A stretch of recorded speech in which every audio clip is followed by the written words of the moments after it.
mengumpulkan hartanya, wa addadah, dan yang menghitung-hitung hartanya. Saksikanlah kajian Islam ilmiah di Roja TV dan Radio Roja.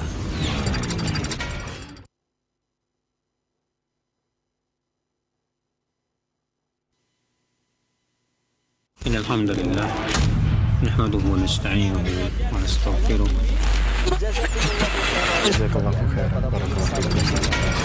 Roja TV, saluran tilawah Al-Quran dan kajian Islam.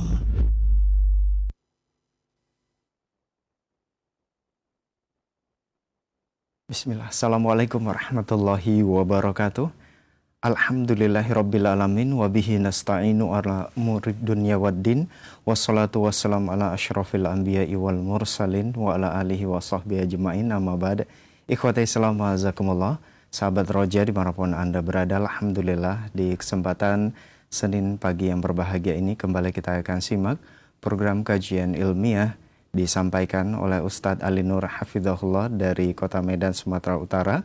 Di kesempatan ini masih melanjutkan kitab Al-Jannatu wan Nar menuju negeri abadi, dan di subtema berkaitan dengan orang-orang yang menempati tempat tertinggi di surga. Nah, ikhwati Islam azakumullah, setelah penyampaian materi, silahkan nantinya Anda dapat bergabung bersama kami untuk bertanya seputar pembahasan di line telepon 0218236543 atau pertanyaan melalui chat WhatsApp di nomor yang sama 0218236543. Berikut kita akan simak penjelasan materi yang akan disampaikan. Selanjutnya kita persilakan kepada Al-Ustadz. Falyatafaddal mashkur Ustadz. Assalamualaikum warahmatullahi wabarakatuh. Innal hamdalillah nahmaduhu wa nasta'inuhu wa nastaghfiruh wa na'udzu billahi min syururi anfusina wa sayyiati a'malina. May yahdihillahu fahuwal muhtadi wa may yudlil falan tajida lahu waliyyan mursyida. Asyhadu an la ilaha illallah wahdahu la syarika lah wa asyhadu anna Muhammadan 'abduhu wa rasuluh alladzi la nabiyya ba'dah. Wa qala Allah subhanahu wa ta'ala, ya ayyuhalladzina amanu taqullaha haqqa tuqatih wa la tamutunna illa wa antum muslimun. Wa qala azza man qala, ya ayyuhalladzina amanu taqullaha wa qulu qawlan sadida yuslih lakum a'malakum wa yaghfir lakum dhunubakum wa may yuti'illaha wa rasulahu faqad faza fawzan 'azima. Ya ayyuhan nasu taqu rabbakumul ladzi khalaqakum min nafsin wahidah wa khalaqa minha zawjaha wa batha minhuma rijalan katsiran wa nisaa'a wattaqullaha alladzi tasaaluna bihi wal arham innallaha kana 'alaikum raqiba.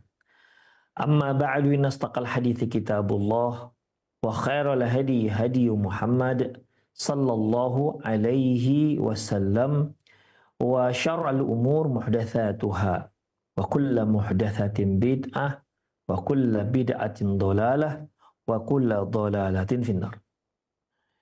Kaum muslimin, kaum muslimat, para pemerhati Roja TV dan pendengar Radio Roja dimanapun Anda berada, alhamdulillah kembali kita bertemu dalam kajian menuju negeri abadi yang kita ambil dari kitab Al-Jannatu wan Nar. Ikhwah azallahu wa iyyakum, sebagaimana yang sudah sama-sama kita maklumi, kita sudah membahas terkait dengan tingkatan-tingkatan surga, dan tingkatan-tingkatan tersebut akan diisi atau akan dihuni oleh orang-orang yang sesuai dengan amalan yang pernah dia lakukan semasa di dunia. Semakin tinggi kesolehan seseorang, maka semakin tinggi pula tempat dia di surga kelak. Ikhwah, kita juga sudah bahas orang yang terakhir masuk surga, di mana ketika dia masuk ke surga Allah Subhanahu wa taala, dia lihat surga ini sudah penuh. Ya, masing-masing sudah menempati tempatnya, sementara dia di mana? Lantas Allah Subhanahu wa taala menyuruh dia untuk membayangkan bagaimana raja terhebat semasa di dunia lalu, ya, karena ini pembahasannya setelah sampai di surga. Semasa di dunia yang lalu itu yang dia bayangkan raja yang terhebat dibandingkan raja-raja yang lain. Kemudian Allah Subhanahu wa taala memberikannya yaitu dengan 10 kali lipat. 10 kali lipat.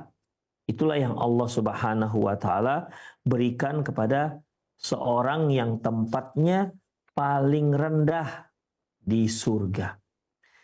Kemudian ikhwah rahimani Allah wa iyyakum, dan ada surga yang tertinggi, yang paling tinggi. Jadi ada surga yang tinggi, ada yang paling tinggi. Surga yang paling tinggi itu hanya dihuni oleh satu orang. Dia adalah yang insya Allah akan dihuni, akan ditempati oleh Rasulullah Sallallahu Alaihi Wasallam.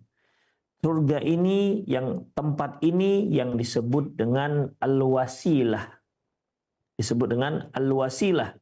Oleh karena itu, ya, Rasulullah Sallallahu Alaihi Wasallam pernah bersabda, barang siapa atau idza sami'tumun nida faqulu bimisli ma yaqul. Apabila kalian mendengar suara adzan berkumandang, atau idza sami'tumul muadzin, apabila kalian mendengar muadzin mengumandangkan adzannya, faqulu bimisli ma yaqul, maka ucapkanlah seperti yang diucapkan oleh sang imam. Tsumma yaqul, kemudian dia katakan Allahumma rabb hadhihi da'wati tammati wa sholatil qa'imah ati Muhammadanil wasilata wal fadilah wa ba'athul maqaman mahmud alladzi wa'attah. Ini doanya, doa setelah azan. Di situ ada ati Muhammadanil wasilata, berikanlah kepada Muhammad al-wasilah. Wasilah itu merupakan tempat tertinggi di surga yang hanya diberikan untuk satu orang. Inilah yang kita doakan kepada Allah Subhanahu wa taala. Orang tersebut adalah Rasulullah sallallahu alaihi wasallam, Muhammad bin Abdullah bin Abdul Muttalib. Salawatullahi alaihi wasallamuh. Ikhwah azallahu wa iyyakum. Barang siapa yang mengucapkan doa ini, ya, ucapkan doa ini setelah adzan tadi, maka halat alaihi syafa'ah, maka dia berhak untuk mendapatkan syafa'ah. Halat lahu syafa'ah, berhak mendapatkan syafaat. Itu hanya satu tempat tertinggi yang hanya dihuni oleh satu orang. Kemudian ada lagi tempat-tempat yang tinggi tapi dihuni oleh kaum muslimin, ya, yang memiliki tingkatan amalan yang luar biasa. Ya. Jadi bukan satu orang, tapi untuk banyak kaum muslimin. Ikhwah, apa saja amalannya sehingga seorang itu bisa menempati tempat-tempat yang tertinggi seperti ini? Tempat tersebut walaupun tidak sama dengan Rasulullah, tapi mereka bisa berdekatan dengan Rasulullah Sallallahu Alaihi Wasallam. Ikhwah rahimallahu wa iyyakum, mereka adalah sebagai berikut yang akan kita jelaskan. Minalladzina yuhallawna ad-darajatil ula, minalladzina yuhallawna ad-darajatil ulayat fil jannati syuhada. Di antara orang-orang yang menempati tempat tertinggi di surga kelak, yaitu mereka-mereka yang tewas dalam jihad fi sabilillah. Dia adalah para syuhada. Wa afdaluhum alladzina yuqatiluna fi sufufil ula la yaltafituna hatta yuqtalu. Para syuhada ini orang-orang yang tewas dalam jihad fi sabilillah litakuna kalimatullahi wal ulya, untuk meninggikan kalimat Allah Subhanahu wa taala. Di antara mereka ini pun ada yang paling tinggi, yang paling afdol di antara orang-orang yang tewas dalam jihad fisabilillah, ada yang tertinggi tempatnya dibandingkan para syuhada yang lain. Dia adalah yaitu mereka-mereka yang berperang di saf pertama. Insyaallah ini memang orang jago-jagonya ini, ikhwah. Memang para pemberani-pemberani tak takut sedikit pun dengan musuhnya. Mereka yang berada di saf pertama, ya, mereka yang berada di saf pertama dan mereka terus bertempur, menerjang ke tengah-tengah musuh hingga mereka tewas dalam pertempuran tersebut. Dia tidak pernah menoleh ke belakang sedikit pun. Sekali mereka menghunjam ke tengah-tengah saf, ke tengah-tengah barisan musuh, mereka akan tebas sana sini dan mereka tidak akan menoleh ke belakang sampai mereka tewas. Inilah orang-orang yang paling afdol, yang paling tinggi tempatnya dibandingkan para syuhada yang lainnya. Wa fi musnadi Ahmad, dalam kitab Musnad Ahmad, wa Mu'jam At-Tabrani, dan juga dalam kitab Mu'jam At-Tabrani, An-Nu'aim bin Himar, dari Nu'aim bin Himar, bi isnadin sahihin, dengan sanad yang sahih, an Rasulillah sallallahu alaihi wasallam, dari Rasulullah sallallahu alaihi wasallam, qala, beliau bersabda, afdalus syuhada alladzina yuqatiluna fi saffil awal, sebaik-baik para syuhada, ya, para syuhada itu semuanya baik, ya, kematiannya baik dan merupakan salah satu husnul khotimah, ya, karena berjuang menyabung nyawanya demi untuk meninggikan kalimat Allah. Semuanya baik para syuhada, tapi di antara yang baik itu ada yang terbaik. Ikan ikhwah, afdalus syuhada, para syuhada yang terbaik adalah alladzina yuqatiluna fi saffil awal, mereka yang menempati di saf pertama. Mereka yang berdiri di saf pertama, di depan.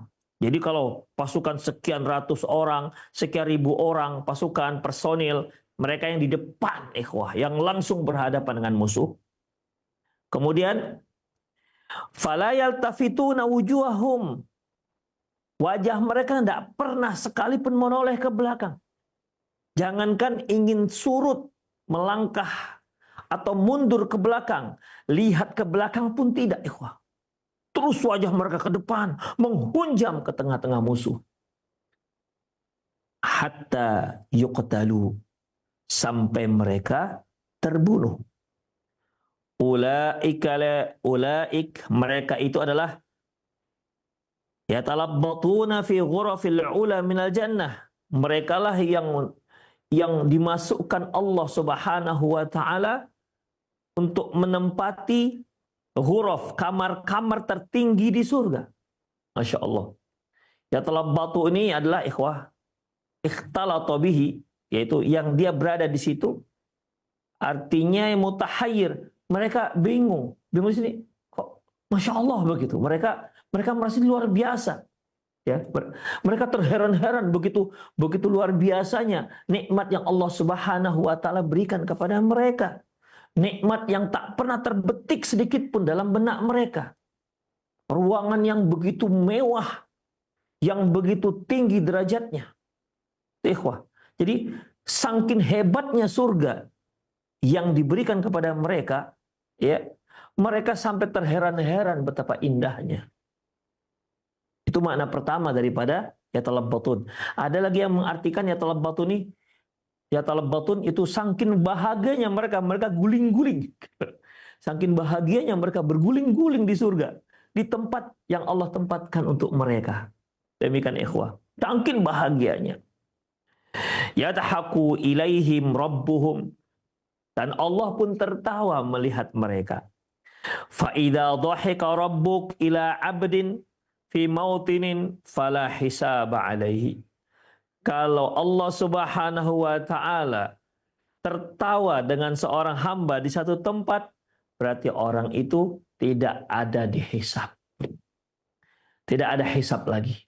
Demikian ikhwah, rahimanallahu wa iyyakum. Artinya mereka-mereka yang tewas dalam jihad fisabilillah, yang mereka berada di saf pertama yang langsung berhadapan dengan musuh. Mereka menerjang ke musuh, tidak sedikit pun menoleh ke belakang hingga mereka tewas. Mereka orang-orang yang berhak untuk masuk ke surga di ghuraf, di kamar-kamar tertinggi dan tanpa hisab. Ya, dan tanpa hisab. Berarti ikhwah rahimanallahu wa iyyakum, ini salah satu orang-orang muslim mukmin yang masuk surga dengan tanpa hisab. Kalau kita lihat sebagaimana yang sudah kita bahas bahwasanya nanti di akhirat ada sejumlah orang yang berjumlah 70.000 orang yang setiap 1.000 itu akan bersamanya dengan 70.000 lagi. Yang kemarin kita total sekitar 4.900.000 orang. Mereka yang masuk surga dengan tanpa hisab. Kemudian Rasulullah Shallallahu Alaihi Wasallam memberikan kriteria mereka, ya, spesifikasi mereka. Pertama, mereka adalah orang-orang yang la yastarqun, orang-orang yang tidak minta ruqyah. Bukan berarti ruqyah nggak boleh, ikhwah ya. Ruqyah boleh, tapi untuk mereka ini orang-orang yang nggak pernah minta ruqyah. Kalaupun mereka meruqyah, mereka ruqyah sendiri. Kemudian wala yaktawun, dan mereka yang tidak berobat dengan menggunakan besi panas yang dilengketkan di tempat yang sakit. Wala yatatayyarun, tidak bertatayur. Tatayur ini keyakinan atas sesuatu yang dapat membawa keberuntungan atau yang dapat mendatangkan kesialan dengan tanpa dalil. Wa ala rabbihim yatawakkalun, dan mereka bertawakal kepada Rabb. Ada disebutkan ya 4 kriteria. La yastarqun, wa la yaktawun, wa la yatatayyarun, wa ala rabbihim yatawakkalun. Ternyata dalam hadis ini ada yang kelima, yaitu mereka yang tewas dalam jihad fi sabilillah. Ya, yaitu yang mereka di saat bertempur mereka berada di saf pertama. Kemudian terbunuh dalam jihad fi sabilillah, tak sedikit pun mereka menoleh ke belakang. Jadi berarti ada kriteria yang spesifikasi yang kelima, ya. Mereka inilah yang akan menempati tempat-tempat yang tertinggi. Hadis ini diriwayatkan oleh Imam Ahmad dalam musnadnya dengan sanad yang sahih. Kemudian itu yang pertama. Yang kedua, as-sa'i 'alal armilati wal miskin lahu manzilatul mujahid fi sabilillah. Mereka yang menanggung jawabi ini ikhwah, bukan hanya sekadar memberikan subsidi, enggak, tapi ya menanggung jawabi, ya. Kalau mereka sakit, mereka akan diperhatikan. Demikian ikhwah. As-sa'i 'alal armilati wal miskin lahu, yaitu mereka yang mengasuh mereka yang mensubsidi. Nah, ya.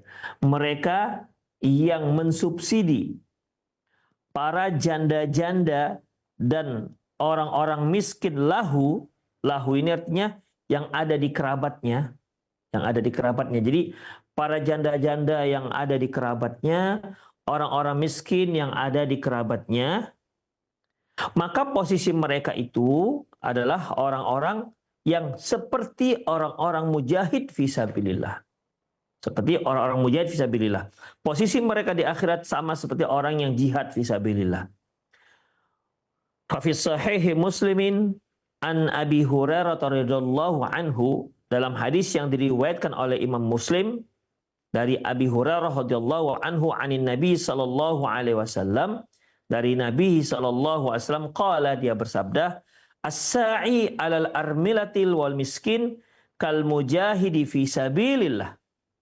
Seorang yang mensubsidi, yang sebagai kafil, orang yang bertanggung jawab, ya, atas para janda dan orang-orang miskin, mereka sama seperti seorang yang sedang berjihad fi sabilillah. Wa ahsibuhu, menurutku, beliau juga mengatakan, wa kal qaimi la yaftar wa kas-shaimi la yaftur. Yaitu atau sama seperti orang yang sholat satu malam suntuk tak pernah jemu, dan orang yang berpuasa di siang hari tak pernah berbuka. Artinya setiap hari dia berpuasa. Senin puasa, Selasa puasa, Rebu puasa, Kamis puasa, seterusnya. Berpuasa terus. Ya. Dan orang yang tahajud sejak ba'da isya sampai subuh.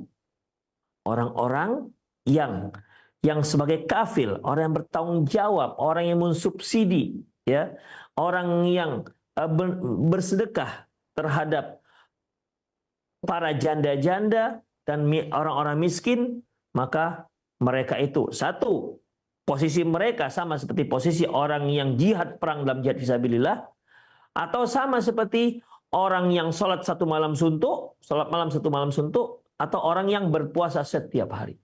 Insya Allah, luar biasa ikhwah, ya, luar biasa bagaimana posisi orang yang orang yang bertanggung jawab terhadap para janda-janda dan orang-orang miskin. Ikhwah rahimallahu wa iyyakum. Kemudian wa manzilatul kafil yatim qaribatan min manzilati ar-Rasulillah sallallahu alaihi wasallam. Demikian juga mereka kafilul yatim, mereka yang mensubsidi atau yang menanggung-jawabi anak yatim, posisi mereka sama seperti posisi mereka dekat dengan posisi Rasulullah sallallahu alaihi wasallam. Wa fi sahih Muslim an Abi Hurairah radhiyallahu anhu, dalam hadis sahih Muslim dari Abi Hurairah radhiyallahu anhu, qala, dia berkata, qala Nabi sallallahu alaihi wasallam, berkata Nabi sallallahu alaihi wasallam, kafilul yatim lahu aw li ghairihi, orang-orang yang mengasuh anak yatim yang berasal dari kerabatnya, aw li ghairihi, atau yang bukan dari kerabatnya, wa huwa kahataini fil jannah, mereka itu seperti ini denganku nanti di surga. Wa asyara Malikun bis sababati wal wusta, dan Imam Malik mengisyaratkan dengan cara seperti ini. Ya, dekat. Jadi Rasulullah SAW mengatakan mereka yang mensubsidi, mereka yang mensupport, mereka yang menanggung-jawabi anak yatim, ya, baik dari kerabatnya maupun yang bukan kerabatnya, seperti ini nanti bersamaku di hari kiamat. Artinya posisinya dekat. Demikian ikhwah rahimanallahu wa iyyakum. Namun ada sedikit di sini ada perbedaan antara penjelasan dengan hadis.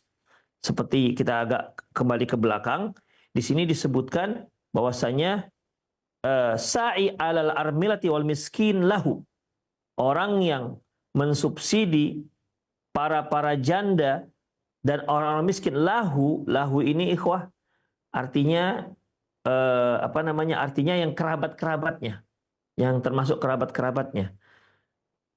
Tapi kalau kita lihat dalam hadis, yaitu dari Rasulullah SAW, dari Abu Hurairah yang kita baca tadi, tidak disebutkan dari kerabat-kerabatnya. Ya, perhatikan, as-sa'i 'alal armilati wal miskin, yaitu mereka yang menyantuni para janda dan orang miskin. Mereka kal mujahidi fi sabilillah, mereka seperti jihad fi sabilillah, wa kal qaimi la yaftar, seperti orang yang berpuasa, seperti orang yang salat malam semalam suntuk, wa qasaimi la yaftur, dan seperti orang berpuasa tidak pernah berbuka. Di sini tidak disebutkan lahu, artinya dari kerabatnya. Demikian ikhwah. Jadi kalau kita lihat zahirnya berarti tidak harus dari kerabatnya. Apabila seorang menyantuni siapapun dia, janda manapun dia, miskin manapun dia, maka dia berhak mendapati posisi ini. Ya, dia mendapatkan keistimewaan, keutamaan seperti ini. Demikian ikhwah. Beda halnya dengan anak yatim, ya. Dengan anak yatim. Di sini anak yatim disebutkan baik dari kerabatnya, mereka yang menyantuni kafil yatim lahu aw li ghairihi, mereka yang menyantuni anak yatim min akribaihi, baik dari kerabatnya, aw li ghairihi, ataupun yang bukan kerabatnya, nanti begini bersamaku di hari kiamat. Demikian ikhwah, ya. Jadi sini penjelasannya lebih detail, dan ternyata di sini juga tidak disebutkan harus anak yatim dari kerabatnya, berarti anak yatim manapun, ya, anak yatim manapun. Tapi perlu ikhwah rahimanallahu wa iyyakum, di sini dikatakan kafil yatim, mereka yang menyantuni anak yatim, mereka yang menyantuni anak yatim. Ikhwah azallahu wa iyyakum, kita tahu bahwasanya yang dikatakan yatim yaitu man mata abuhu walam yablugh, mereka yang meninggal ayahnya dan dia belum baligh. Mereka yang meninggal ayahnya tapi dia belum baligh. Yatim tidak terkait dengan miskin, ya, tidak terkait dengan miskin atau kaya. Dia hanya berupa status seseorang. Apabila ada seorang anak, dia belum baligh, meninggal ayahnya, maka yatimlah dia. Baik dia orang kaya maupun dia orang miskin. Demikian ikhwah. Mungkin seorang ayah meninggal dunia, dia punya kapal tanker 3, pesiar 5, supermarket 6 misalnya. Dan ternyata ketika dia meninggal dunia, dia punya anak yang belum baligh. Maka anak ini walaupun dia masih kecil sudah jadi milioner, ya, sudah menjadi milioner dari warisan ayahnya, tapi kan tetap dia dikatakan sebagai seorang anak yatim. Demikian ikhwah, ya, walaupun dia tidak harus miskin. Walaupun dia tidak harus miskin. Allahu a'lam bishawab ikhwah. Kalau kita kaitkan antara hadis ini dengan hadis sebelumnya, Allahu a'lam, sepertinya yang dikatakan yatim di sini yaitu yatim yang miskin. Karena dia kafil, orang yang menanggapi, menyantuni. Orang yang menyantuni. Adapun kalau dia anak yatim tapi dia sudah memiliki harta kekayaan yang luar biasa. Ya, mungkin dikelola oleh pamannya atau mungkin dikelola oleh ibunya sendiri. Tapi kan dia nggak dikatakan orang miskin. Dia nggak perlu ada orang yang menyantuni. Bahkan kalau dihitung-hitung hartanya bisa melebihi dari orang-orang kaya biasa. Karena dia anak dari seorang milioner yang meninggal dunia. Demikian ikhwah. Karena dia belum balik, dia masih kecil, maka dia dikatakan anak yatim. Demikian ikhwah rahimanallahu wa iyyakum. Jadi para pemirsa sekalian, perlu kita ketahui bahwasanya yatim di sini tidak harus orang miskin. Ya, tidak harus miskin. Orang kaya juga bisa dikatakan yatim. Anak yang meninggal ayahnya dan dia belum balik, itu juga bisa dikatakan anak yatim. Demikian ikhwah rahimanallahu wa iyyakum. Jadi sekali lagi Allahu a'lam bishawab, kalau kita kaitkan antara kafilul yatim dengan kafilul armilah, ya, dengan kafil almirah wal miskin, maka yang dimaksud yatim di sini adalah bukan anak yatim yang kaya raya milioner, tapi anak yatim yang miskin. Demikian juga janda. Janda itu ikhwah terkait dengan status juga. Terkait dengan status.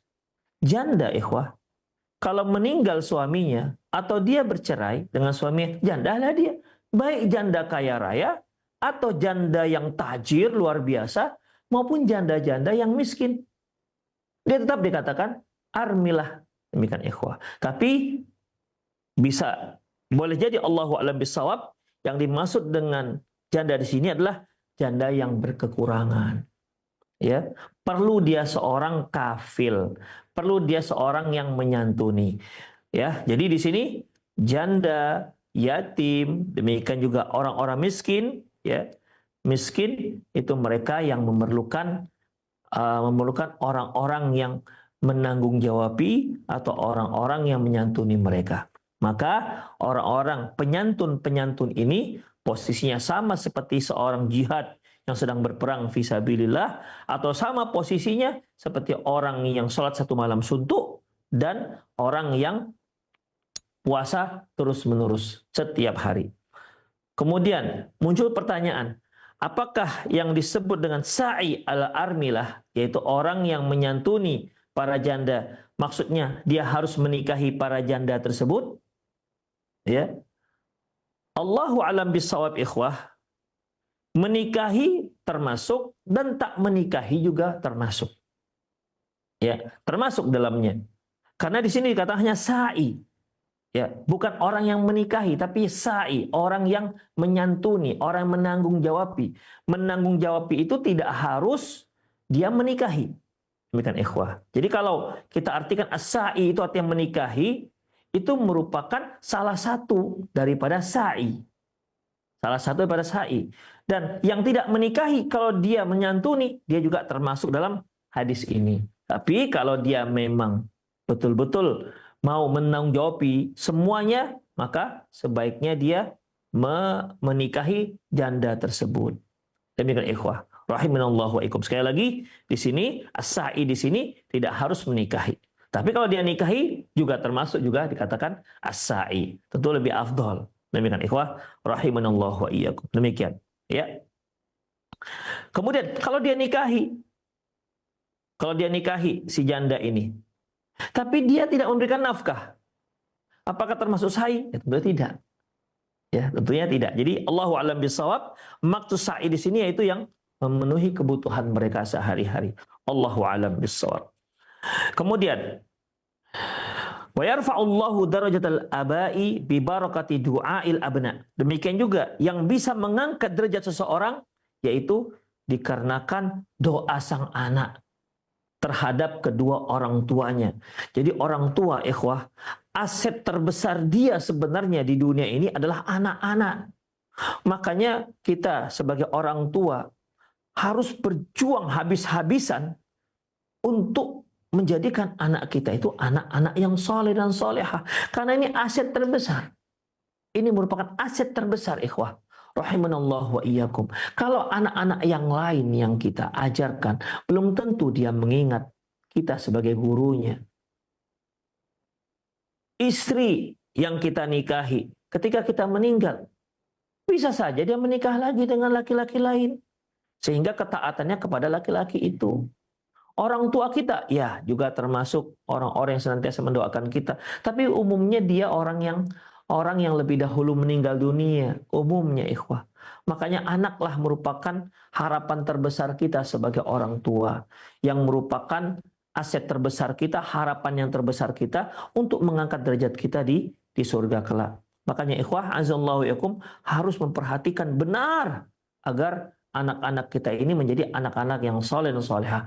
Betul-betul harus kita didik, Masya Allah. Dan memang kita membutuhkan istri-istri yang memang solehah, yang memang menekuni anak-anaknya. Karena bagaimanapun ikhwah, tanpa seorang istri yang solehah, sulit untuk mendapatkan anak yang soleh dan solehah. Karena mereka menempati garda terdepan dalam pendidikan anak. Makanya orang Arab mengatakan al-ummu madrasatul kubro. Ibu itu merupakan madrasah yang terbesar, universitas terbesar. Ibu lah itu ikhwah. Idza a'dadtaha, kalau kamu menyiapkan ibu ini, istri ini atau yang akan menjadi ibu bagi anak-anak kita, ya, berarti Anda sedang menyiapkan masyarakat yang luar biasa, si ibu. Makanya ikhwah azallahu wa iyyakum, kita sebagai orang tua cobalah ajarkan anak-anak kita, kalaupun bisa ikhwah, kalau bisa jangan sampailah yang mengajarkan anak-anak kita alif ba ta tha itu, ya, itu dari orang. Seharusnya yang begitu-begitu itu dari kita ikhwah. Karena itu pelajaran yang mudah. Sayang kalau kita serahkan kepada orang sehingga dia mengetahui huruf hijaiyah itu dari orang. Demikian juga jangan kalau bisa dia lancar baca Quran dari kita. Sehingga ikhwah setiap kali dia baca Quran, Masya Allah, kita sebagai orang tua dapat dua. Pertama, kita sebagai orang tuanya. Yang kedua, kita yang mengajarkan dia. Sehingga kita dapat dua. Yaitu orang tua dan sebagai ilmu yang bermanfaat yang sudah kita ajarkan. Ini kan ilmu-ilmu dasar. Yang orang lain juga banyak yang bisa mengajarkan. Tapi kan sayang kalau ilmu dasar ini diajarkan kepada orang lain. Ini merupakan ilmu ikhwah yang dipakai sepanjang hidupnya. Termasuk ilmu yang dan juga sangat termasuk ilmu manfaat. Pengenalan 1, 2, 3, 4, tambah-tambah, kurang-kurang, bagi-bagi. Demikian ikhwah. kali-kali. Demikian juga pengenalan huruf Latin, misal A, B, C, D, dan seterusnya. Itu kalau dari orang, sayang sekali. Karena kita bisa mengajarkannya. Di mana inilah ilmu-ilmu dasar yang dia akan pakai semasa hidupnya. Karena itu termasuk ilmu yang bermanfaat. Ya, jadi Allahu a'lam bissawab, ilmu yang bermanfaat itu bukan hanya ilmu agama yang dimaksud dalam hadis. Idza mata ibnu Adam inqata amalu illa min salasin. Apabila meninggal anak Adam maka terputuslah amalannya kecuali dari 3 hal. Al ilmu yuntafa'u bihi, ilmu yang bermanfaat, sedekahul jariyah, sedekah jariyah, waladun saleh yad'ulah, anak saleh yang mendoakannya. Demikian ikhwah. Jadi ini termasuk ilmu umum, juga termasuk ilmu jika memang bermanfaat untuk kehidupannya, maka itu termasuk ilmu bermanfaat. Demikian ikhwah, rahimani Allah wa iyyakum. Jadi kan sangat sayang ilmu yang akan dia pakai seumur hidupnya itu dia dapati dari orang. Sayang kan? Makanya ini aset terbesar kita ikhwah. Azinallahu wa iyyakum. Lah dia. Ya. Kalau waktu kita SMU misalnya atau di tingkat waktu kuliah misalnya, kita belajar sinus, kosinus, tangen, kotangen, kemudian diferensial, limit dengan berbagai macam formula-formula fisika, E sama dengan I kali R dan seterusnya ikhwah. Ini semua ikhwah rahimanallahu wa iyyakum kita pelajari. Tapi kan nggak semua yang memakainya. Ya. Tidak semua orang memakainya. Ketika dia berada di bidang tersebut, mungkin dia masuk dalam masalah fisika misalnya, maka bermanfaatlah. Tapi kalau dia nggak masuk dalam bidang fisika gimana? Dia masuk dalam ilmu matematika misalnya, maka dia akan manfaatkan untuk mengajarkan lagi. Tapi kalau enggak gimana? Demikian ikhwah. Kalau dia menjadi ibu rumah tangga, apa dia mengukur dapur itu dengan sinus kosinus tangen kotangen? Demikian ikhwah. Sinus 45 derajat sama dengan berapa? Kan nggak ada hitungannya. Tapi ilmu-ilmu dasar ini kan dipakai terus ikhwah sampai dia mati. Dia gunakan. Terutama Al-Qur'an. Terutama Al-Qur'an. Oleh karena itu ikhwah azallahu wa iyyakum, ya, ajarkan anak kita. Ya, ajarkan anak kita terutama akhlak yang mulia, ajarkan Al-Qur'an, ajarkan akhlak yang mulia, ajarkan tauhid yang benar. Sehingga anak-anak kita ini yang kita harapkan akan mendongkrak posisi kita nanti di hari akhirat. Karena dia mendoakan kita. Karena mereka adalah menjadi anak-anak yang soleh.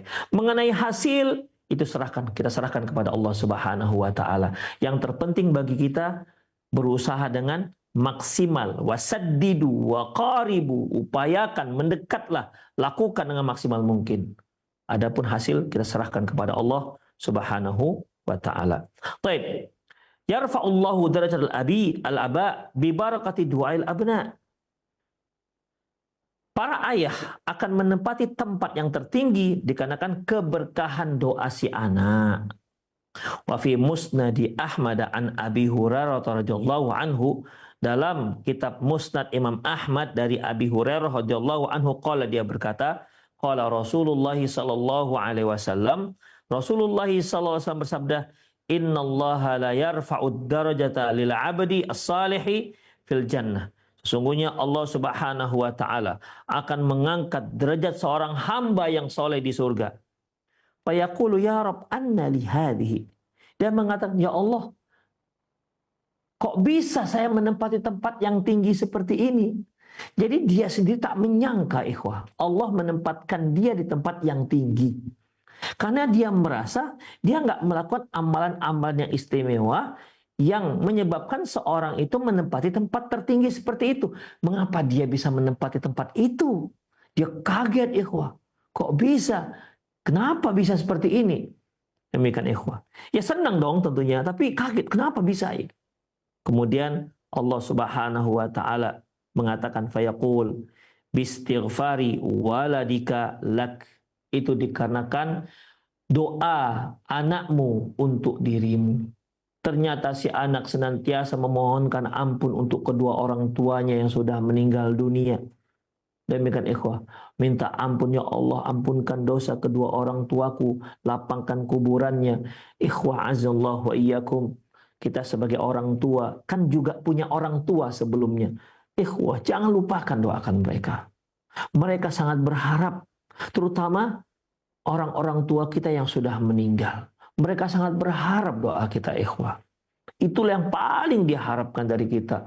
Anak-anaknya mendoakan. Jangan sampai kita melupakannya, ikhwah.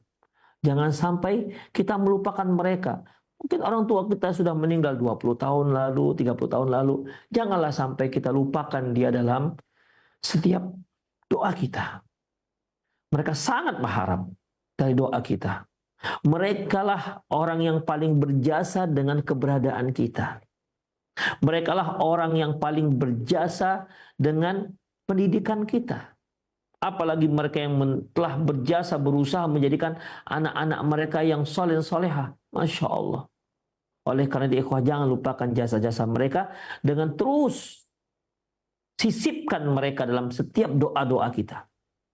Sisipkan setiap kali doa, jangan lupakan mereka. Mohonkan ampun pada Allah untuk kedua orang tua kita. Demikian, ikhwah, itu merupakan salah satu cara kita berbakti kepada orang tua kita setelah mereka meninggal dunia. Apalagi semasa hidup mungkin kita belum sempat berbakti kepada mereka. Belum sempatlah kita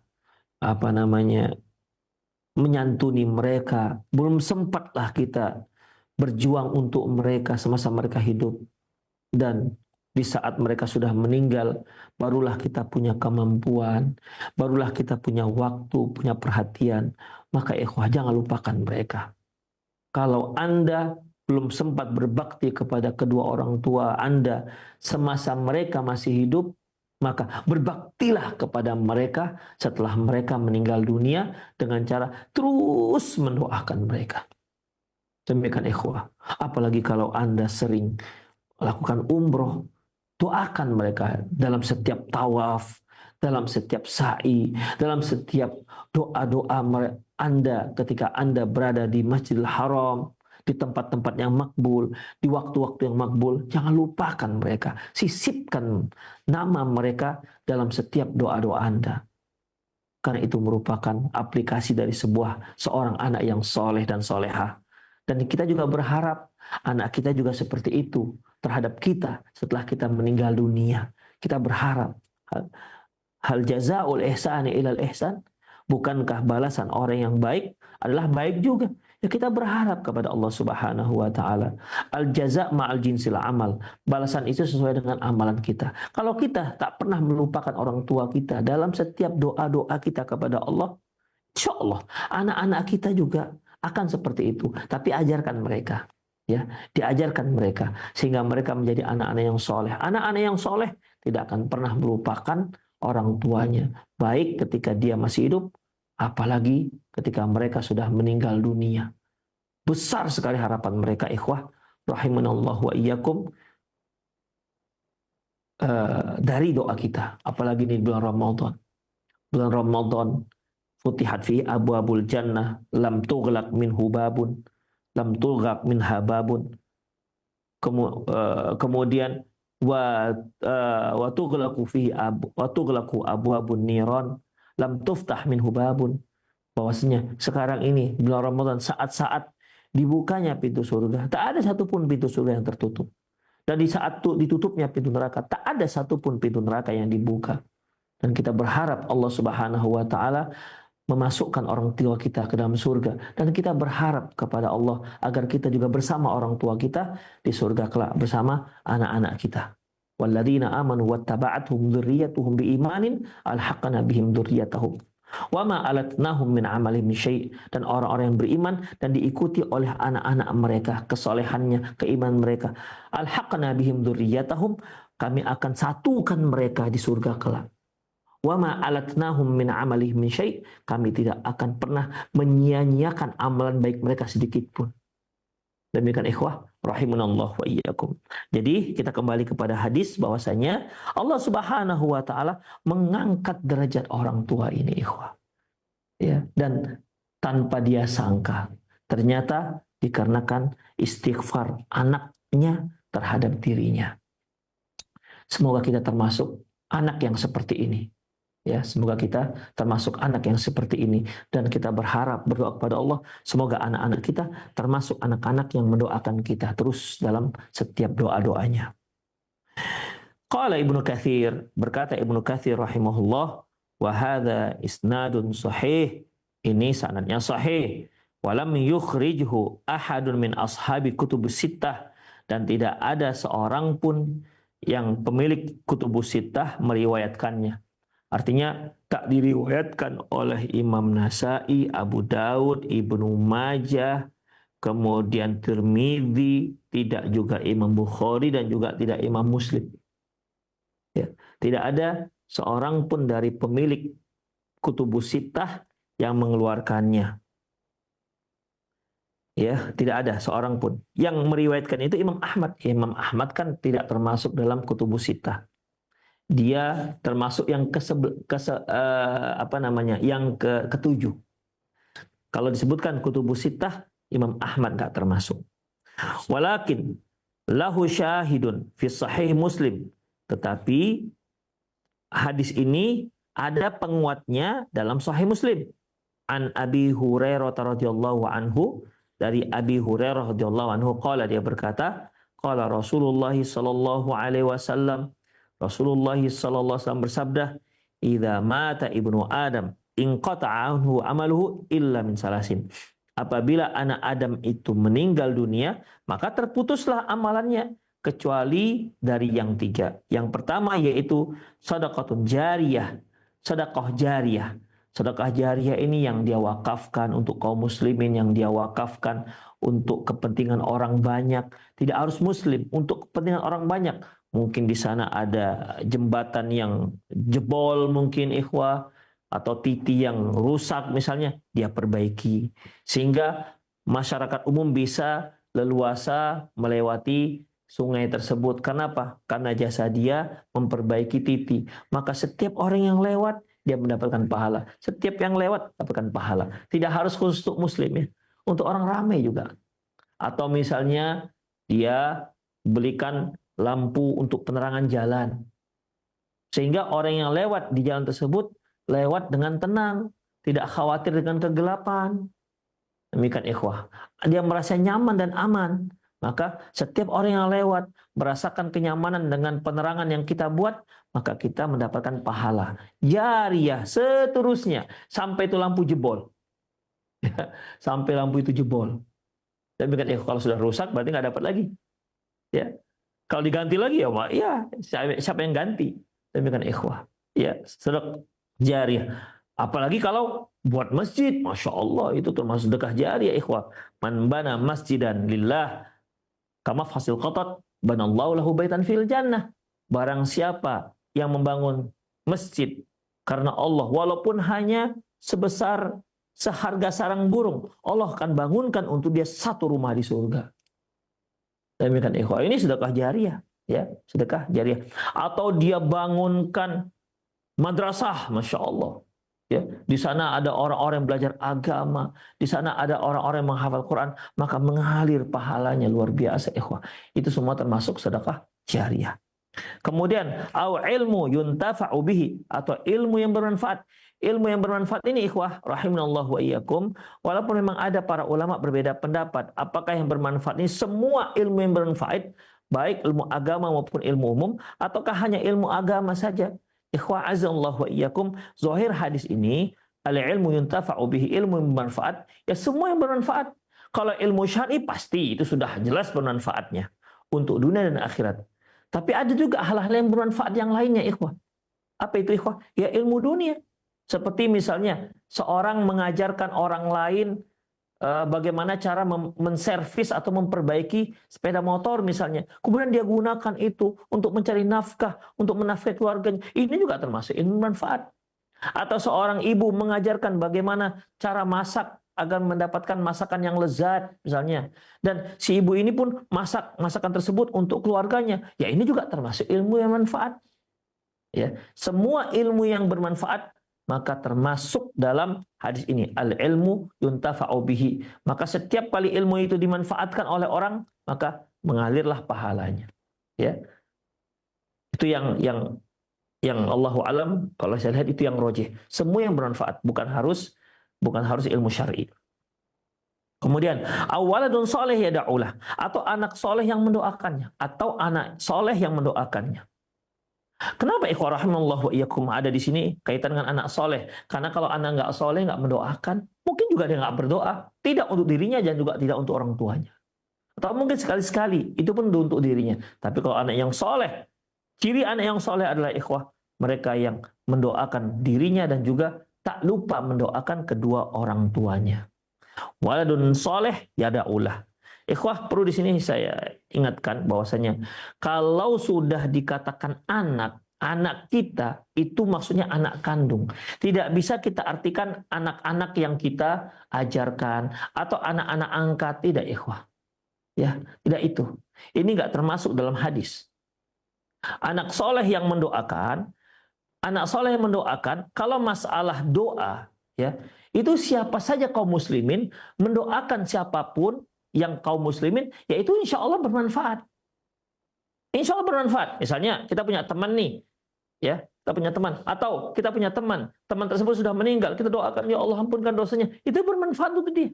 Walaupun antara kita dengan dia tidak ada hubungan kerabat, walaupun dia bukan anak kita, walaupun dia bukan paman kita.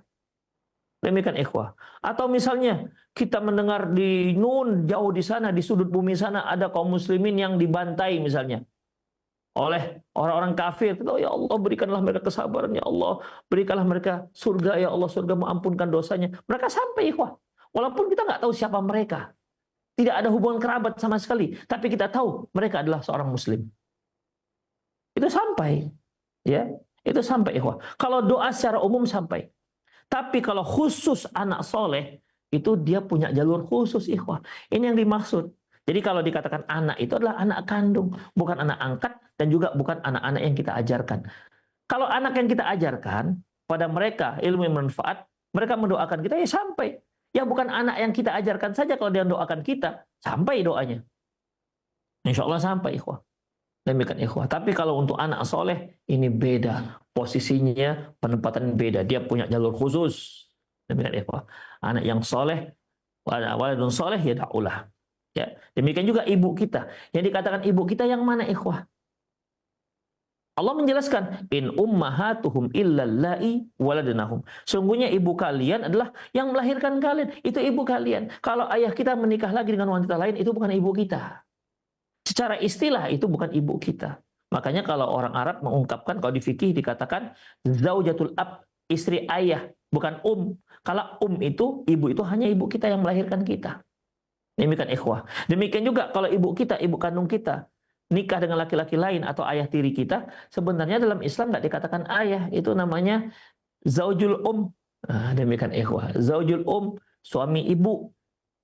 Jadi ikhwah harus kita tekankan bahwasanya yang dikatakan ibu dalam Islam adalah ibu kandung. Yang dikatakan ayah dalam Islam adalah ayah kandung. Itu ikhwah. Yang dikatakan anak dalam Islam adalah anak kandung. Demikian ikhwah. Walaupun terkadang di dalam sehari-hari terkadang anak yang bukan anak kita katakan ya bunayya misalnya, wahai anakku, nggak masalah karena itu sebagai kata-kata pendekatan, ya, kata-kata pendekatan. Orang Arab juga kadang memanggil anak kecil ya bunayya ta'al, begitu. Bukan berarti dia anak dia kandung, enggak, itu hanya panggilan menunjukkan pendekatan. Tapi pada hakikatnya yang dikatakan anak adalah anak kandung kita. Yang dikatakan ayah dan ibu adalah ayah dan ibu kandung kita. Awaladun soleh yada'ulah, atau anak soleh yang mendoakan, ini adalah anak-anak yang memang anak-anak kandung. Demikian ikhwah rahimanallahu wa iyyakum. Jadi ada benang merahnya, ada sinkronisasinya antara hadis ini dengan hadis sebelumnya. Di hadis sebelumnya dikatakan bistighfari waladika lak, karena kamu mendapatkan derajat tinggi dalam surga dikarenakan doa anakmu, permohonan ampun anakmu untuk dirimu, itulah yang membuat kamu menempati tempat yang tinggi. Dan itu disebut, dan itu tidak diriwayatkan oleh ashab kutubus sittah.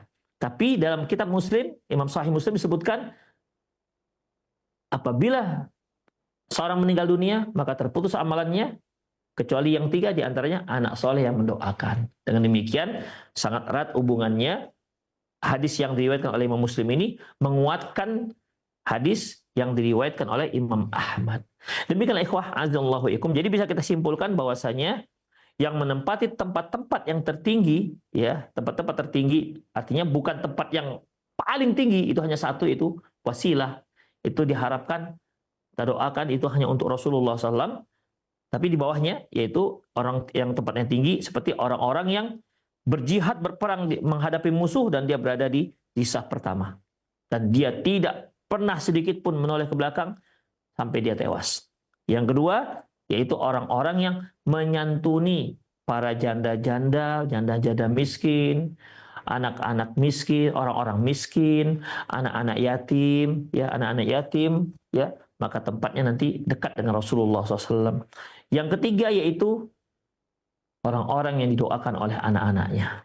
Demikian ikhwah a'adzallahu wa iyyakum, itulah tempat tertinggi, ya, kriteria orang-orang yang menempati tempat tertinggi nanti di surganya kelak. Semoga Allah Subhanahu wa taala menjadikan saya dan Anda permisa, ya, yang mendengar kajian kita ini menempati tempat-tempat yang tertinggi ini.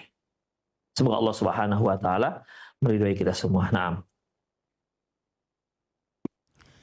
Nah, amin. Jazakallahu khairan. Barakallahu fikum Ustaz atas penyampaian materi yang sangat bermanfaat sekali di kesempatan ini berkaitan dengan penjelasan dari tema orang-orang yang menempati tempat tertinggi di surga.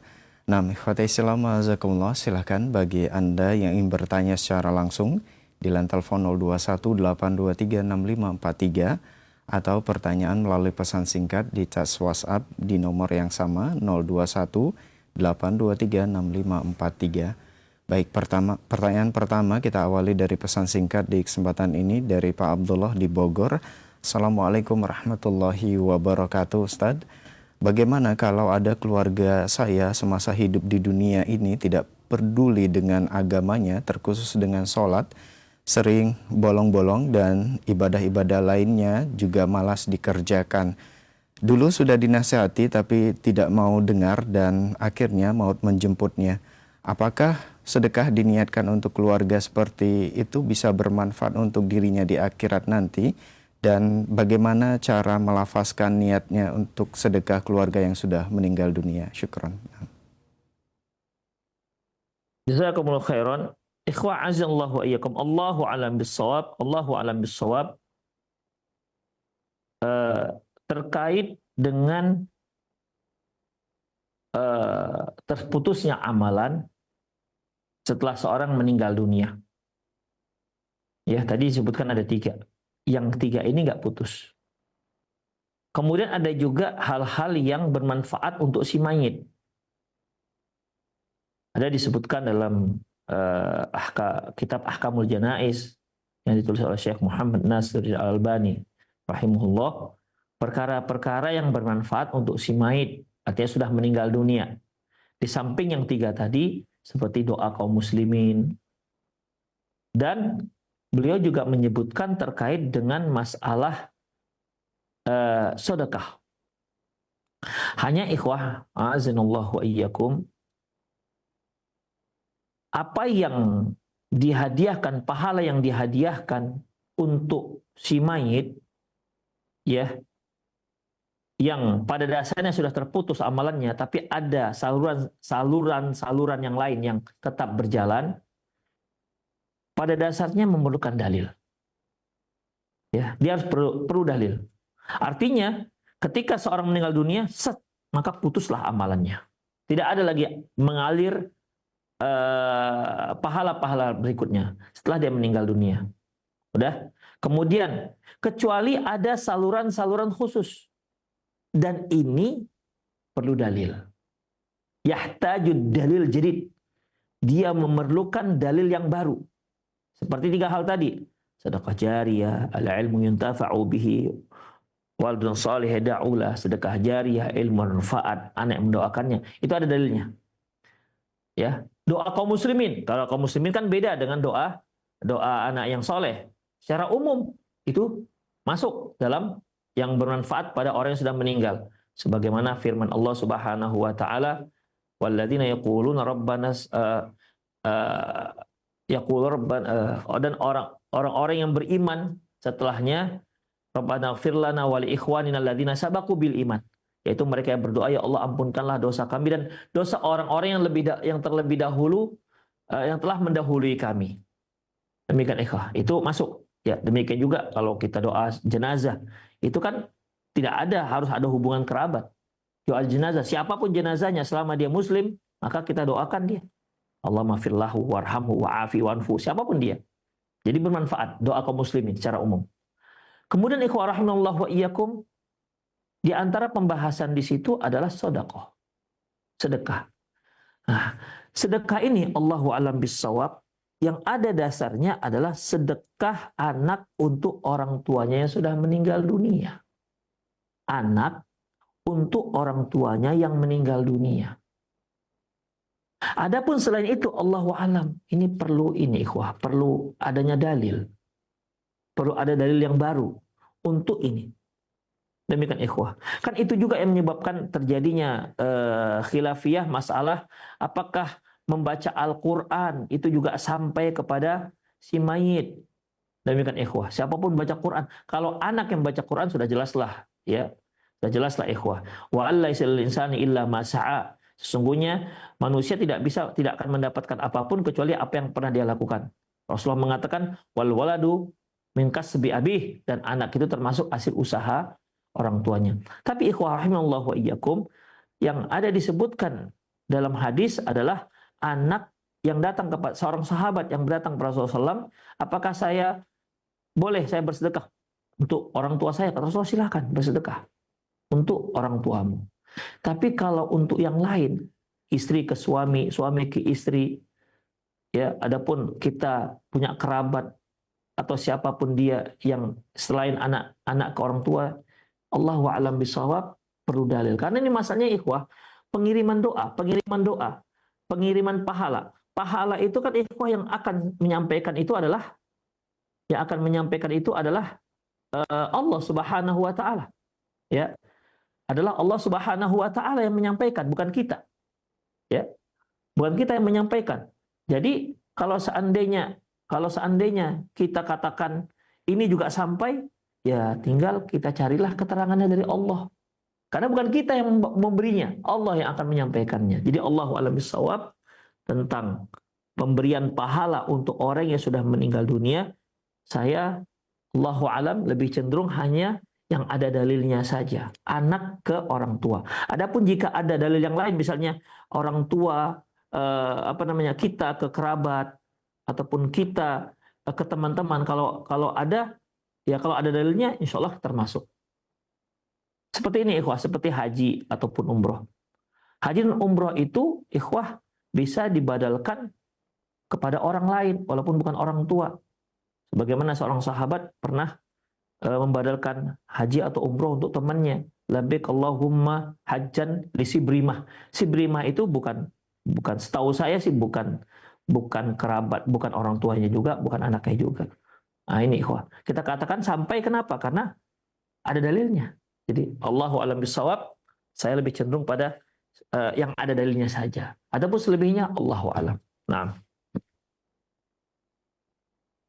Terima kasih, jazakallahu khairan, barakallahu fikum Ustaz atas jawaban yang telah disampaikan. Semoga bermanfaat untuk penanya dan kita semua yang menyimak. Pertanyaan berikutnya masih dari pesan singkat kembali dari hamba Allah. Assalamualaikum warahmatullahi wabarakatuh. Ustaz, dulu ketika saya sudah mempunyai anak, saya baru menjadi mu'alaf. Namun saya tahu bahwa pendidikan agama sangatlah penting. Alhasil ketika itu saya titipkan anak untuk pendidikan agama pada seorang ustadz atau tetangga saya. Pertanyaan, bersalahkah atau berdosakah saya terhadap anak saya karena bukan saya yang menjadi pengajarnya? Mohon penjelasannya Ustaz. Jazakallahu khairan. Ikhwah azallahu iyyakum. Setiap syariat yang Allah tetapkan kepada umat manusia itu adalah syariat yang sesuai dengan kemampuan. La yukallifullahu nafsan illa wus'aha. Allah Subhanahu wa taala tidak akan tidak akan membebani seseorang kecuali yang sanggup untuk dia lakukan. Oleh karena itu, kalau bapak yang bertanya, ya apalagi dia mu'alaf, kemudian dia ingin anaknya lebih pintar dibandingkan dia dititipkan. Enggak, ini merupakan salah satu usaha. Seperti misalnya kebanyakan kaum muslimin. Kan banyak kaum muslimin itu awam dalam masalah fikih, dalam masalah usul fikih, usul hadis, ulumul Quran, dan ilmu-ilmu syariat yang lainnya. Umumnya kan mereka tahu secara dasar-dasarnya saja. Tapi supaya si anak misalnya bisa mendalami ilmu faraid, ilmu waris, supaya si anak bisa mendalami ilmu tafsir, agar dia menjadi seorang ulama, agar si anak bisa menjadi seorang hafiz Quran. Ya kan nggak semua orang tua bisa. Maka dia boleh serahkan kepada yang berkompeten dalam ilmu tersebut. Adapun usaha dia mengarahkan ke sana, ya dia juga akan mendapatkan pahala tersebut. Demikian. Allahu a'lam bishawab. Nah, terima kasih. Jazakallahu khairan. Barakallahu fikum Ustaz atas jawaban yang disampaikan. Semoga bermanfaat untuk penanya. Nah, ikhwati Islam, azakumullah, masih kami buka kesempatan bagi Anda yang ingin bertanya secara langsung di line telepon 0218236543. Ya, silakan. Halo, Assalamualaikum. Waalaikumsalam warahmatullahi wabarakatuh. Dengan Ibu siapa, di mana? Ibu Aryani di Majalengka. Silakan Ibu. Izin bertanya Ustadz, bagaimana dengan jika seseorang tidak mempunyai anak Ustadz?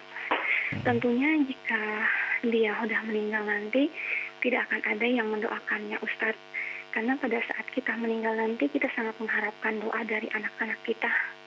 Jadi, bagaimana Ustadz jika kita tidak mempunyai anak, sedangkan saya sampai saat ini belum mempunyai anak Ustadz, kan seringkali saya keguguran Ustadz. Mohon doakan saya Ustadz, semoga saya cepat dapat keturunan. Terima kasih. Assalamualaikum. Waalaikumsalam warahmatullahi wabarakatuh. Silakan Ustadz. Baik. Ikhwa azallahu wa iyyakum, ya. Setiap orang itu punya cobaan. Setiap orang punya cobaan. Dan Allah mengatakan wa nabluukum bisyarri wal khair fitnah. Dan kami coba, setiap manusia itu kami coba dengan kebaikan dan dengan keburukan sebagai cobaan bagi dia. Seorang yang Allah amanahi punya anak, maka anak itu akan menjadi cobaan bagi dia. Demikian juga sebaliknya. Seorang yang Allah belum anugerahkan punya anak, itu juga jadi cobaan. Seorang yang sedang sehat, itu akan menjadi cobaan. Seorang yang sakit, itu juga menjadi cobaan. Tapi umumnya, seorang itu lebih sanggup, lebih kokoh hatinya menghadapi cobaan buruk ketimbang cobaan baik. Banyak orang-orang lebih mampu menghadapi cobaan miskin ketimbang cobaan kaya. Lebih mampu melewati cobaan tak punya anak ketimbang cobaan punya anak. Demikian. Ketika Allah coba dia tak punya anak, dia terus mohon kepada Allah, membuat dia dekat dengan Allah Subhanahu wa taala. Seorang yang sakit, dia berdoa kepada Allah supaya Allah menyembuhkan penyakitnya. Dia menjadi dekat dengan Allah. Orang-orang yang sehat, mungkin dia sempat dekat dengan Allah karena dia merasa nggak ada yang kurang pada dirinya. Padahal kesehatan dia itu merupakan cobaan bagi dia. Berapa banyak orang-orang yang sehat, orang-orang yang kaya raya, semakin jauh dari Allah Subhanahu wa taala. Jadi, wa nabluukum bisyarri wal khair fitnah. Kami akan coba kalian dengan kebaikan dan dengan keburukan. Semoga Allah Subhanahu wa taala memberikan ibu yang terbaik. Ya. Apabila memang punya anak itu yang terbaik, semoga Allah Subhanahu wa taala anugerahkan ibu yang terbaik, punya anak. Tapi kita belum tahu. Jangan-jangan yang terbaik untuk ibu itu bahkan yang dengan ketidakadaan anak. Demikian ikhwah. Jadi kita hanya bisa berharap kepada Allah supaya kita diberikan momongan dengan apa yang telah kita kaji tadi. Baik. Lantas bagaimana dengan orang-orang para ummahat yang tak punya anak? Ikhwah azallahu wa iyyakum. Alhamdulillah Allah Subhanahu wa taala memberikan saluran-saluran yang lain. Apabila seorang meninggal dunia, idza mata ibnu Adam inqata amalu illa min salasin. Apabila meninggal anak Adam, terputus amalannya kecuali 3. Ternyata 3, bukan hanya 1. Kalau waladun soleh, oke, mungkin dia nggak punya. Tapi al ilmu yang tafa'u bihi, ilmu yang bermanfaat. Kemudian satu lagi, sedekah jariyah. Jadi ibu apabila memang tidak mendapatkan yang doa anak soleh, ibu bisa masuk pada al ilmu yang tafa'u bihi. Ibu ajarkan semua ilmu bermanfaat kepada kaum muslimin. Ajarkan. Demikian juga bisa memperbanyak sedekah jariyah. Demikian ikhwah. Ada orang itu punya anak, tapi dia tidak punya ilmu yang bermanfaat yang bisa dia berikan kepada orang lain. Dia nggak punya harta, sehingga dia jadikan harta itu menjadi harta jariyah. Jadi masing-masing orang ada kelebihan dan ada kekurangannya. Mungkin ada 3-tiganya. Makanya ibu sekalian, ya ibu yang bertanya dari yang Majalengka, berharaplah terus kepada Allah Subhanahu wa taala. Tapi ketahuilah ibu bahwasanya kehidupan itu tidak bisa dihadapi hanya dengan kesedihan. Terus berharap kepada Allah Subhanahu wa taala dan terus produktif melakukan amalan-amalan soleh. Apalagi di Ramadan ini. Mohon doa kepada Allah. Silakan doakan sebanyak-banyaknya dan serahkan kepada Allah apa yang terbaik. Sungguhnya keputusan Allah itulah yang terbaik. Al khair khiratullah. Yang terbaik itu adalah yang merupakan pilihan Allah Subhanahu wa taala. Jadi ya kullu ya'malu ala syakilatihi. Katakan ya Muhammad, masing-masing orang akan berbuat dengan sesuai dengan apa yang sanggup dia lakukan. Ibu lakukanlah apa yang sanggup ibu lakukan, kebaikan demi kebaikan, sebarkan kebaikan, ya, laksanakan amalan soleh yang mampu untuk ibu lakukan. Jangan hanya terpaku, jangan hanya bersedih dengan satu kebaikan yang terluput dari ibu. Padahal Allah banyak berikan anugerah, kebaikan-kebaikan, pintu-pintu kebaikan yang banyak. Jangan sampai ibu melupakan ratusan pintu kebaikan itu. Bersyukurlah kepada Allah Subhanahu wa taala ya dengan yang Allah Subhanahu wa taala anugerahkan, dan mohon ampun kepada Allah atas apa yang menjadi kekurangan kita. Karena bisa saja itu juga sebagai ujian bagi kita supaya kita dekat dengan Allah Subhanahu wa taala. Demikianlah para pemerhati Roja dan pendengar Radio Roja dimanapun Anda berada, semoga Allah Subhanahu wa taala senantiasa memberikan kita taufik dan inayahnya, dan semoga Allah menempatkan kita semua di surga tertingginya kelak. Demikian, amin ya rabbal alamin. Demikian saya undur diri, lebih kurang mohon maaf. Aku qouli hadza wa astaghfirullah li wa lakum wa lisa'il muslimin innahu wal ghafurur rahim. Assalamualaikum warahmatullahi wabarakatuh. Waalaikumsalam warahmatullahi wabarakatuh. Terima kasih, jazakallahu khairan, barakallahu fikum kepada guru kita Ustadz Ali Nur Hafizahullah atas ilmu yang sangat bermanfaat. Demikian ikhwata Islam azakumullah, program kajian ilmiah dalam pembahasan rutin kitab Al-Jannatu wan Nar menuju negeri abadi. Semoga ilmu yang telah disampaikan bermanfaat bagi kita semua dan menjadi pencerahan bagi hati dan memotivasi kita untuk semakin meningkatkan ketakwaan kita kepada Allah Subhanahu wa taala. Semoga Allah Subhanahu wa taala selalu memberikan kemudahan bagi kita semua dalam meraih hidayah dan petunjuknya. Amin ya rabbal alamin. Kami yang bertugas pamit undur diri. Mohon maaf atas segala khilafan. Terima kasih, jazakumullahu khairan wa barakallahu fikum atas kebersamaan Anda. Wabillahi taufik wal hidayah. Subhanaka Allahumma wa bihamdika asyhadu an la ilaha illa anta astaghfiruka wa atubu ilaik. Selamat beraktivitas. Wassalamualaikum warahmatullahi wabarakatuh. Roja TV, saluran tilawah Al-Quran dan kajian Islam.